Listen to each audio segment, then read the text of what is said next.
gives us better jobs, better schools, better health care, better retirement security, a better environment. Yeah, right. Yeah, right. But in return, they demand that we ignore the lessons of history that time and again have proven the only government that can give you everything you need is the government that's already taken everything you have.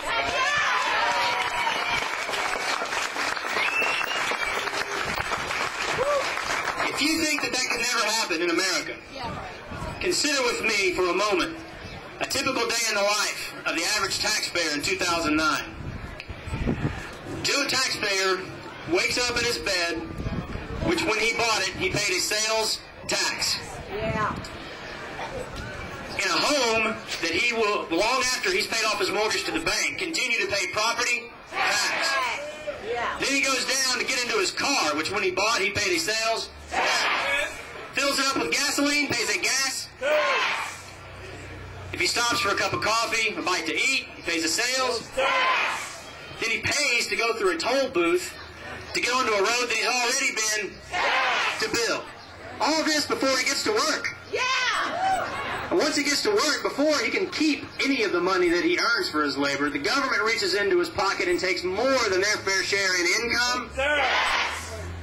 Moreover, if he's a good employee and he works for a good employer, and they provide a good service to the community, and despite all the regulation and litigation, they've managed to turn a profit, that profit, which allows him to keep his job, by the way, is taxed at a rate that ranks second highest in the industrialized world. Corporate tax.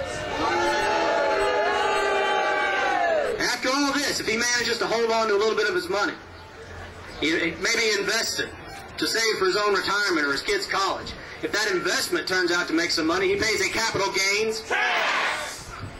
He does this day in and day out, every day of his life, until he finally gives up or retires, when he's supposed to get a Social Security check, which by any other name is a Ponzi scheme, by the way. But when he gets his Social Security check, those benefits are taxed. That continues every day till the day he dies. And if after all of this he's managed to keep just a little bit to give to his kids or his grandkids, they pay an estate tax on their own inheritance. That's right. And all of this is still not enough to satisfy our government's voracious appetite for your hard-earned money. Hussein. The Pied Piper of 1600 Pennsylvania Avenue and his bumbling band of followers on Capitol Hill tell us they need more of our money. No. They need to raise taxes. But don't worry, because they're only going to tax the rich.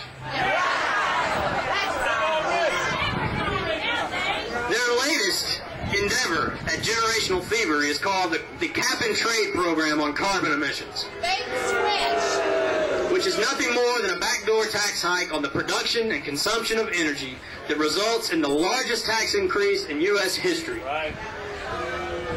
Does the president really think that only rich people consume energy? Yeah. The last time I looked, we all consume energy. Right. Yeah.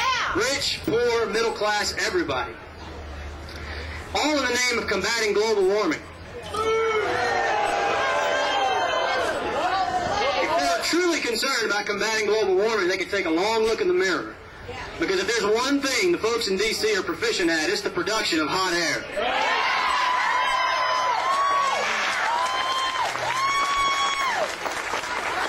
I don't know where you stand on global warming. I'm not really here to talk about that. Personally, I'm a pretty simple man. I think where the sun shines, it's hot, and where it doesn't, it's not.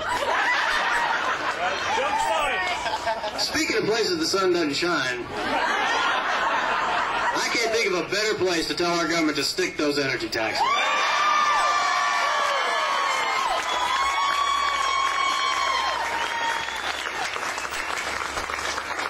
My fellow Americans, we stand here tonight in Denton on the square and in cities all across Texas and all across the country to send an unmistakable message to our oppressors. Enough is